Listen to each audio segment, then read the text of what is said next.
መንፈሳዊ ድል የሚመጣው በእምነት ነው። እምነት የሚመጣው ደግሞ ከእግዚአብሔር ነው።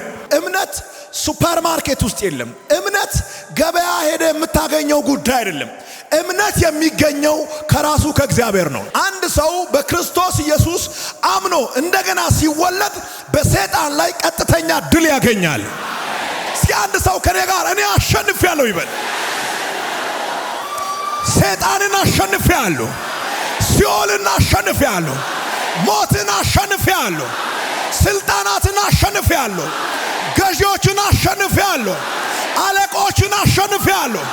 አንደኛ የዮሐንስ መልእክት ምዕራፍ 5 ቁጥር 4 ከእግዚአብሔር የተወለደ ሁሉ ዓለምን ያሸንፋልና ዓለምንም የሚያሸንፈው እምነታችን ነው። ከእግዚአብሔር የተወለደ ሁሉ ዓለምን ያሸንፋልና ዓለምንም የሚያሸንፈው እምነታችን ነው። የስብከተ ርዕስ መንፈሳዊ ድል ይላል። ጉባኤ ከኔ ጋር መንፈሳዊ ድል ብሎ ይጮህ። ስፒሪቹዋል ቪክተሪ፣ መንፈሳዊ ድል። መንፈሳዊ ድል የሚጀምረው ከውስጥ ነው፣ ከውጭ አይደለም። ከውስጥ ይጀምርና ወደ ውጭ ይወጣል። ከውጭ የምታየውን ድል ኮኔክት ማድረግ የምችለው በውስጥ ማሸነፍ ስትጀምር ነው። ዛሬ ከሰዓት በኋላ ይህንን ታላቅ የሆነውን መንፈሳዊ ድል በሁሉም ላይ አውጃለሁ። እስኪ ጉባኤ ከኔ ጋር መንፈሳዊ ድል ይበል። አንድ ሰው መንፈሳዊ ድል በሉት እስኪ። መንፈሳዊ ድል ኃይል አለው። ሁሉም ድሎች መምጣት የሚችሉት በመንፈሳዊ ማንነታችሁ ድል ስታደርጉ ብቻ ነው። መንፈሳዊ ድል ምንድን ነው? ባህሪያትስ እንዴት ናቸው? በእነሱ ውስጥ ያሉ ዝርዝር ነገሮችን አጠር ባለ ደቂቃ ውስጥ አብረን እንመለከታለን። እግዚአብሔር በዚህ ዓመት መንፈሳዊ ድል ይሰጣቸዋል። አጠገብ ያለውን ሰው ነካ አድርገውና እግዚአብሔር በዚህ ዓመት በለው ታላቅ የሆነ መንፈሳዊ ድል ይሰጣል። ሃሌሉያ አሜን ነው ወይ? መንፈሳዊ ድል የሚጀምረው ከእምነት ነው። እምነት የሚጀምረው ደግሞ ከእግዚአብሔር ነው። ኦርደሩን ከሳታችሁ ድሉን በትክክል ማግኘት ስለማትችሉ መንፈሳዊ ድል የሚመጣው በእምነት ነው። እምነት የሚመጣው ደግሞ ከእግዚአብሔር ነው። እምነት ሱፐርማርኬት ውስጥ የለም። እምነት ገበያ ሄደ የምታገኘው ጉዳይ አይደለም። እምነት የሚገኘው ከራሱ ከእግዚአብሔር ነው። አንድ ሰው በክርስቶስ ኢየሱስ አምኖ እንደገና ሲወለድ በሰይጣን ላይ ቀጥተኛ ድል ያገኛል። ያሸነፋችሁ ሰዎች አሜን ናችሁ? እስኪ አንድ ሰው ከኔ ጋር እኔ አሸንፌያለሁ ይበል። ሰይጣንን አሸንፌያለሁ፣ ሲኦልን አሸንፌያለሁ፣ ሞትን አሸንፌያለሁ፣ ስልጣናትን አሸንፌያለሁ፣ ገዢዎችን አሸንፌያለሁ፣ አለቆችን አሸንፌያለሁ። ከክርስቶስ ኢየሱስ በተቀበልኩት በእምነት መንፈስ ዓለምን፣ ሞትና ሰይጣንን አሸንፌያለሁ። እስኪ አንድ ሰው ጮሆ አሜን ይበል። በመንፈሳዊ ድል ውስጥ ሁሉ ነገር አለ። ሰላም አለ፣ የድል ህይወት አለ፣ የክብር ህይወት አለ፣ የሞገስ ህይወት አለ፣ የመሄድ ህይወት አለ። የሌለ ነገር የለም። በመንፈሳዊ ህይወት ያሸነፈ ሰው በሁሉም ህይወት እያሸነፈ ይቀጥላል። አንድ ሰው ዛሬ ከሰዓት በኋላ ሌላ ለየት ያለ ኃይል ይዞ ይወጣል። በጠላቶቻችሁ ላይ በኃይል የምትገለጡበትን የእምነት መንፈስ ይዘህ ትወጣለህ፣ ይዛችሁ ትወጣላችሁ። መንፈሳዊ ድል ማለት ምን ማለት ነው? ባጭር ቃል ከኃጢአት፣ ከሰይጣን፣ ከዓለም ፈተናዎችና ከሞት በኢየሱስ ክርስቶስ ላይ በማመን የምንኖረው ሙሉ አሸናፊነት ነው። በሚታየው በማይታየው ስኬታማ መሆን፣ የድል ህይወት መምራት 2018 ዓመተ ምህረት ይህንን የድል ህይወት፣ ይህንን ወርቃማ የሆነውን የድል ህይወት፣ ክርስቶስ ያለፈውን የድል ህይወት፣ ከክርስቶስ የሚገኘውን የድል ህይወት፣ በእምነት የሚመጣውን የድል ህይወት በኢየሱስ ክርስቶስም በእናንተ ላይ አትማለሁ። በቤተሰቦቻችሁ ላይ አትማለሁ። በልጆቻችሁ ላይ አትማለሁ።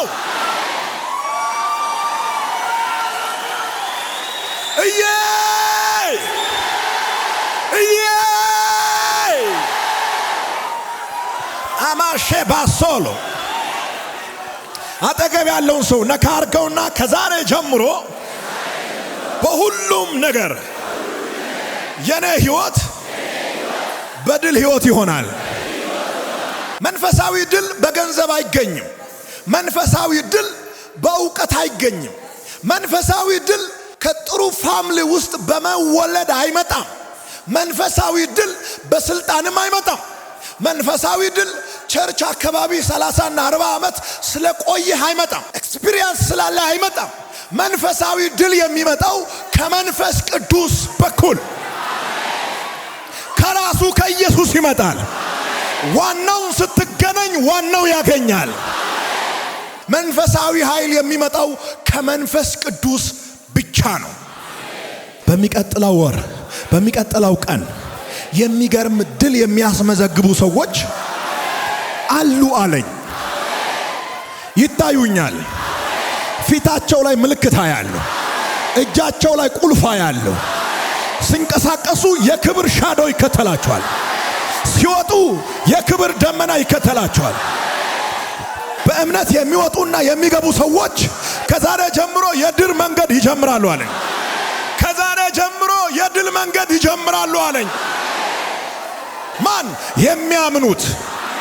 አጠገብ ያለውን ሰው ካመንክ የድል ህይወት ትጀምራለህ። ካመናችሁ የድል ህይወት ትጀምራላችሁ። ካመንን በዚህ ዓመት የድል መንገድ እንጀምራለን። ይህ የድል ህይወት በሰይጣን ላይ፣ በሞት ላይ፣ በዓለም ላይ፣ በክፋት ላይ፣ በደመና ላይ ባሉት ኃይላትና ስልጣናት ላይ የምናሳየው መንፈሳዊ ህይወት ነው። ሃሌሉያ! ምን አይነት ህይወት?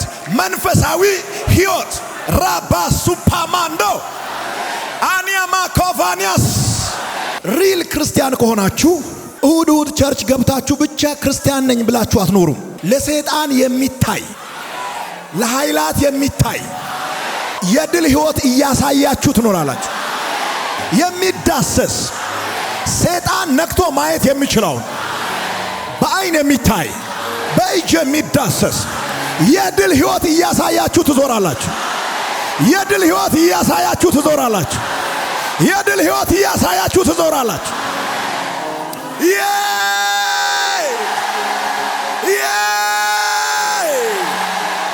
2018 ዓመተ ምህረት በምትኖሩበት ከተማ ውስጥ በኢትዮጵያ፣ በአፍሪካ፣ በአውሮፓ፣ በአሜሪካ ከፀሐይ በታች ከምድር በላይ የድል ህይወት በጠላቶቻችሁ ላይ ትገልጣላችሁ። የድል ህይወት እያሳያችሁ ትዞራላችሁ። የመንፈሳዊ ድል 4 ዋነኛ መሰረቶች። እነዚህ ምንድናቸው? በዝርዝር እናያቸዋለን።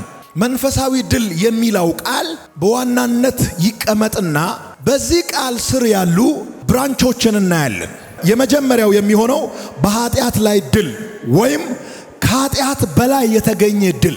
ቄስንትና ያላሸነፈውን፣ ካህንንትና ያላሸነፈውን፣ አብርሃም ያላሸነፈውን፣ አዳም ያላሸነፈውን፣ ኢያሱ ያላሸነፈውን፣ ነቢያት ያላሸነፉትን ሁሉንም ኃጢአት ያሽመደመደ የጣለውን ሁሉንም የጣለውን ኃጢአት አዲሱ አዳም መጣና ኃጢአትን፣ ዓለምን፣ ሞትን ደምስሶ ከኃጢአት በላይ ድል አገኘ። የመጀመሪያው መንፈሳዊ ድል በኃጢአት ላይ የተገኘ ድል ነው። ንገረው አጠገብ ያለውን ሰው የመንፈሳዊ ትልቁ ድል በኃጢአት ላይ የተገኘ ድል ነው በሉት። ኢየሱስ ኃጢአትን አሸንፏል ወይስ አላሸነፈም? የናዝረቱ ኢየሱስ በኃጢአት አልተከሰሰም። የናዝረቱ ኢየሱስ ለኃጢአት አልተንበረከከም። የናዝረቱ ኢየሱስ ኃጢአት ሲመጣ አልተገዛም፣ መልሶ ኃጢአትን ገዛው። ስለዚህ በመንፈሳዊ ድል ውስጥ ያለው የመጀመሪያው በኃጢአት ላይ ድል ወይም ከኃጢአት በላይ የሆነ ድል ነው። ስለዚህ እግዚአብሔርን አመስግኑት። እንግሊዘኛው the four foundation of spiritual victory ይላል። በኃጢአት ላይ የተገኘ ድል። እኛ አይደለንም በኃጢአት ላይ ድል ያገኘ ነው፣ ኢየሱስ ነው ያገኘው። አዳም አይደለም፣ አብርሃም አይደለም፣ ኖህ አይደለም፣ ኤልያስ አይደለም፣ ሐዋርያት አይደሉም። በኃጢአት ላይ ድል ያገኘው የናዝሬቱ ኢየሱስ ነው። ለምን? ኢየሱስ የራሱን ጽድቅ፣ የራሱን ኃይል፣ የራሱን ሞገስ፣ የራሱ የሆነው ነገር ሁሉ እኔ ውስጥ ነው ያስቀመጠው። ማስቀመጥ ብቻ አይደለም፣ ራሱ ኢየሱስ እኔ ውስጥ ነው ያለው። ሄይ እዚህ በኩል ሰው አለ። ራሱ ኢየሱስ አንተ ውስጥ ነው ያለው። ራሱ ኢየሱስ አንቺ ውስጥ ነው ያለው። ከኔ ጋር የሆነ ሰው አሜን ይበላ።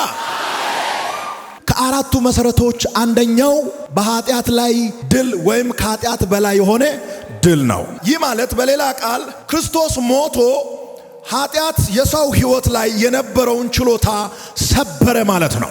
ከኃጢአት አይነጻም የሚለው የሞት ሕግ በክርስቶስ ኢየሱስ ውስጥ በሕይወት የመንፈስ ሕግ ነጻችሁ። ምን አላችሁ? ነጻችሁ። ሮሜ ምዕራፍ 8:2 ማየት ትችላላችሁ። ከኃጢአት መንጻት አይቻልም የሚለውን የሞት ሕግ አይቻልም የሚለውን አሮጌውን ሕግ የናዝሬቱ ኢየሱስ ደምስሶ አሳየ፣ ሰበረው። ኧረ አሜን አሜን። ምን አረገው? ሰበረው። የመንፈሳዊ ድል ከአራቱ ዋነኛ መሰረቶች መካከል ሁለተኛው በሰይጣን ላይ ድል ወይም ከሰይጣን በላይ የተገኘ ድል ነው።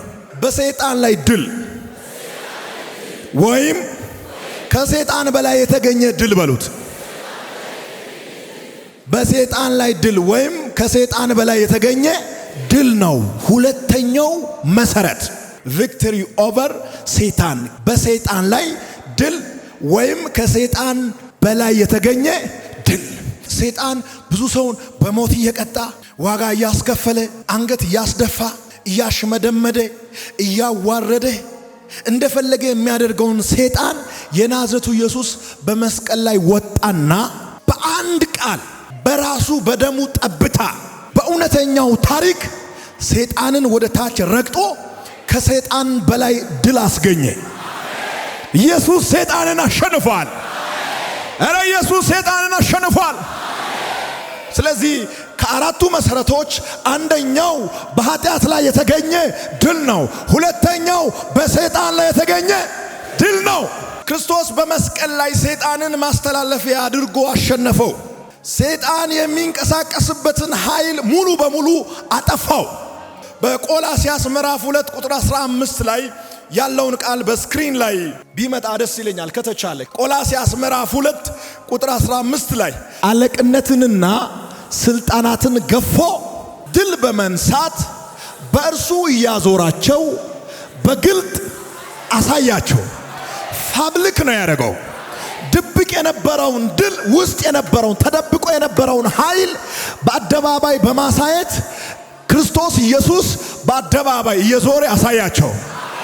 ይኸው አሸንፈናል። ኃጢአት ሆይ አሸንፈናል። ሞት ሆይ አሸንፈናል። ሰይጣን ሆይ አሸንፈናል። አሕዛብ ሆይ አሸንፈናል። ክፎች ሆይ አሸንፈናል። ለሰይጣን፣ ለኃጢአት፣ ለሞት፣ ለሟርተኞች፣ ለደጋሚዎች፣ ለመተተኞች እየዞርክ ሰምተሃል፣ አሸንፌአለሁ። በግልጽ ይላል መጽሐፉ። በምን? በድብቅ ነው። በድብቅ ነው የምታሳያቸው፣ በግልጥ አሳያቸዋለሁ። ኢየሱስ በግልጥ ነው ያሳያቸው። በግልጥ አሳያቸው። እስኪ ለአንድ ለሶስት ሰው ንገረው አሸንፌአለሁ ብላችሁ። ሶስት ሰው ለሶስት ሰው ታንክ ዩ። ሶስት ሰው ዞሩ በል ተንቀሳቀስ። ለሶስት ሰው አሸንፌአለሁ። እንኳን ደስ አለህ አንተም አሸንፈሃል በለው፣ ንገረው። ሞትን አሸንፌአለሁ፣ ኃጢአትን አሸንፌአለሁ፣ ሰይጣንን አሸንፌአለሁ፣ ክፉ ሰዎችን አሸንፌአለሁ፣ ጨለማን አሸንፌአለሁ፣ ከርስ አሸንፌአለሁ፣ የቤተሰብ ርግማን አሸንፌአለሁ፣ ጠማማ ንግግር አሸንፌአለሁ፣ ሰዎች የዘሩትን ክፉ ዘር አሸንፌአለሁ፣ በአገልግሎቴ ላይ የተዘራውን አሸንፌአለሁ፣ በትዳሬ ላይ የተዘራውን አሸንፌአለሁ፣ መንገዴ ላይ የተዘራውን አሸንፌአለሁ፣ በሕይወታችሁ ላይ የተዘራውን አሸንፋችኋል።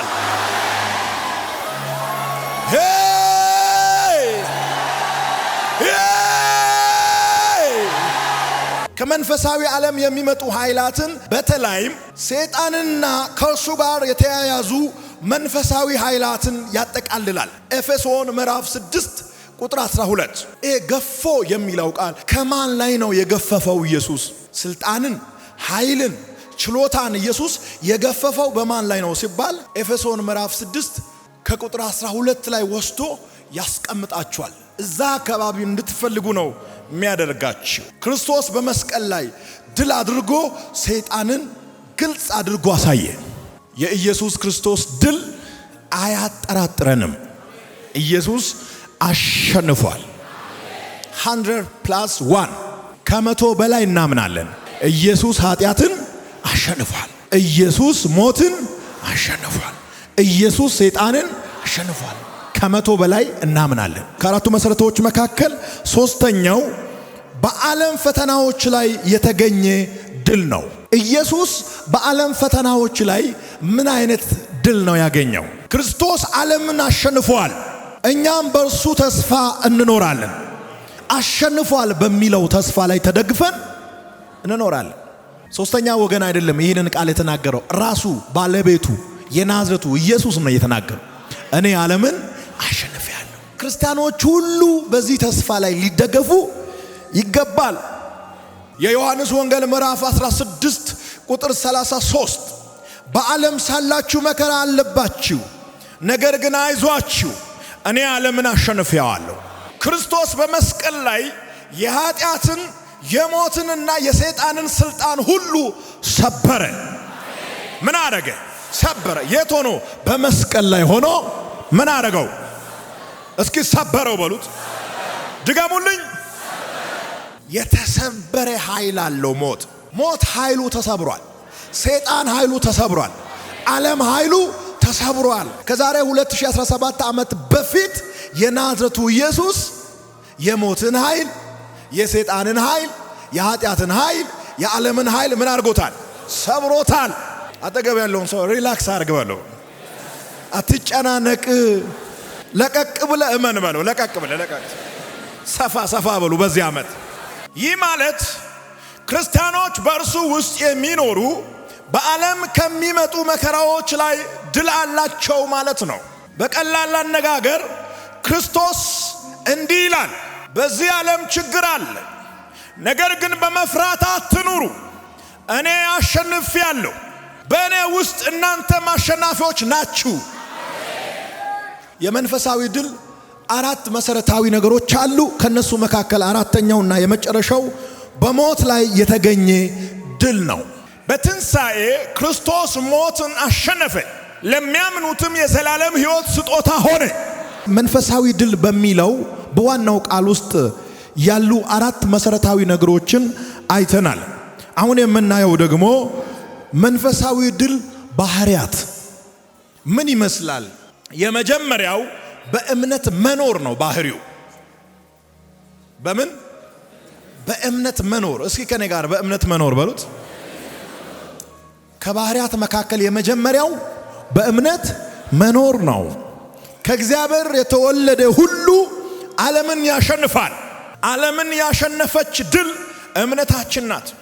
አንደኛ ዮሐንስ ምዕራፍ 5 ቁጥር 4 ዳግመኛ በመንፈስ ቅዱስ ከእግዚአብሔር የተወለደ እና ከእግዚአብሔር አዲስ ሕይወት የተቀበለ ማንኛውም ሰው ዓለምን ማሸነፍ ይችላል። ይህ እምነት በሞት ላይ፣ በፈተና ላይ፣ በሰይጣን ላይ የሚያደርገው ድል መሰረት ነው። ከባህሪያት መካከል ሁለተኛው በጸሎትና በመንፈስ ቅዱስ ኃይል መጠንከር። ኤፌሶን ምዕራፍ 6 ቁጥር 10 እስከ 18 ያለውን ክፍል ለዚህ ሐሳብ መያዝ ትችላላችሁ። ክርስቲያን የመንፈሳዊ ጦርነት ወታደር ነው። ይህንን ጦርነት በራሱ ኃይል ሊያሸንፍ አይችልም። ነገር ግን በጸሎትና በመንፈስ ቅዱስ ኃይል ሲበረታ የሰይጣንን ማሰልጠኛ ሁሉ ይከላከላል። ኃይላትና ስልጣናትን እየበታተነ ይቀጥላል። ከባህሪያት መካከል ሶስተኛው በመልካም ምስክርነት መታየት። የዮሐንስ ራእይ ምዕራፍ 12 ቁጥር 11 ላይ በመንፈስ የበረታ ሕይወት ሌሎችን በመልካም ምስክርነት ማሳየት። እነርሱም ከበጉ ደም የተነሳ ከምስክራቸውም ቃል የተነሳ ድል ነሱ፣ ነፍሳቸውንም እስከ ሞት ድረስ አልወደዱም። ስለዚህ ሶስተኛው ባህሪ በመልካም ምስክርነት መታየት ነው። የመንፈሳዊ ድል ባህሪያት ነው አሁን የተናገርኩት። ቀጥዬ የሚናገረው የመንፈሳዊ ድል ተግባራዊ ትምህርት። ተግባር የሌለው ነገር አይጠቅምም። ውስጥ ላይ ያለው ነገር ከሆነ ጊዜ በኋላ ከሆነ ስቴፕ በኋላ ወደ ተግባር መቀየር አለበት። አምናለሁ ካልክ እምነትህ ተግባር ያስፈልገዋል። መቀየር አለበት፣ መተርጎም አለበት። ከጭንቅላት ውስጥ ወጥቶ መሬት ላይ መንቀሳቀስ አለበት። ስለዚህ አሁን የምናየው ደግሞ የመንፈሳዊ ድል ተግባራዊ ትምህርት። አንደኛው የተሰጠንን ድል በእምነት ማዳን። የተሰጠንን ድል በእምነት ምን ማድረግ? ማዳን፣ መያዝ፣ መጠበቅ። ድል ተሰጥቶናል። ይሄ ተግባር ነው። ይህ ማለት በቀላል አነጋገር ክርስቶስ እንደ አሸናፊ ሞትን ሰበረ። እኛም በእርሱ የተሰጠንን ድል በእምነት መኖር እና በሕይወታችን ማሳየት አስፈላጊ ነው ማለት ነው። ከክርስቶስ የተቀበልነውን ድል በተግባር ማሳየት። ሁለተኛው በእውነት በጽድቅ በጸሎትና በቃል የመንፈሳዊ ጦር መሳሪያዎችን ልንለብስ ይገባል። ኤፌሶን ምዕራፍ 6 ቁጥር 13 እስከ 18። ይሄ ተግባር ነው። ለብሰ መገኘት አለብህ።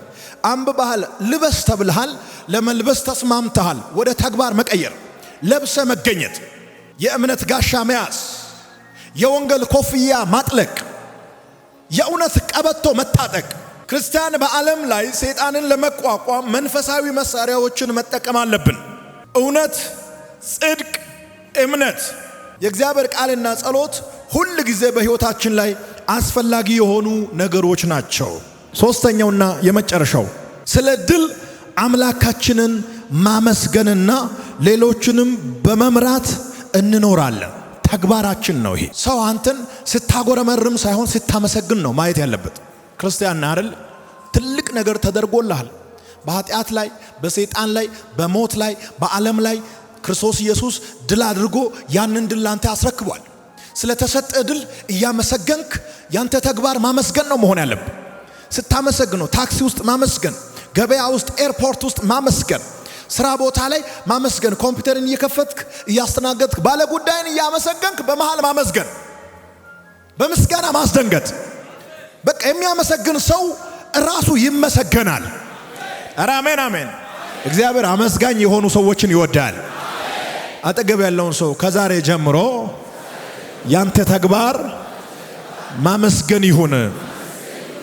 አሜን አሜን። ስለ ድል አምላካችን ማመስገንና ሌሎችንም በመምራት እንኖራለን ማለት ምን ማለት ነው? ይህ ማለት ሌሎችን በእምነት መምራት፣ ፊት ለፊት ሆነን በጸሎት ማጽናት፣ በመንፈሳዊ ምሳሌ መሳተፍ። ሰዎች ለመንፈሳዊ ምሳሌ አንተን መምረጥ አለበት። በእምነት ከፊት ሆነ መምራት አለብህ። ተግባር ስለሆነ አምናለሁ አይሰራም። ታምናለህ፣ አሳይ። አሳይ ነው የተባልከው። ማመንን አሳይ። አምናለሁ ሁሉም ይላል እኮ እንትናም ይላል፣ እንትናም ይላል፣ እንትናም ይላል። ሰው ጠጅ እየጠጣም ቢራ እየጠጣም እየጨፈረም እየሰከረም እየዘሞተም እየዋሸም እየገደለም አምናለሁ ይላል። ችግሩ ምንድነው? ወደ ተግባር አይቀይርም። አንተ ቀይረ አሳይ። አምናለሁ ብለሃል አይደል? አሳይ አሳይ ተብለሃልና ተግባር ነው አሁን እያወራ ያለው። ስለዚህ ክርስቶስ ኢየሱስ ከኛ ፍሬ ይፈልጋል፣ ተግባር ይፈልጋል። በጸሎት ማጽናት፣ ለሌሎች መጸለይ፣ ይሄ የኛ ተግባር ነው። ሶስተኛው በመንፈሳዊ ምሳሌ መሳተፍ። ማጠቃለያ መንፈሳዊ ድል የሚጀምረው ከእምነት ነው። መንፈሳዊ ድል የሚጀምረው በክርስቶስ ላይ እምነት በመኖሩ ነው። እምነት ሳይኖር ማንም የድል መንገድ አይሄድም። ክርስቲያኖች የዓለምና የሰይጣንን ፈተና የሚያሸንፉት በእምነት ኃይል ነው። እምነት የሰይጣንን ኃይል የምናሸንፍበት ትልቅ ኃይል ነው። ስለዚህ ቃል እግዚአብሔር የተመሰገነ ይሁን። ጌታን አመስግኑ። መልእክቴን ጨርሻለሁ። አመሰግናለሁ።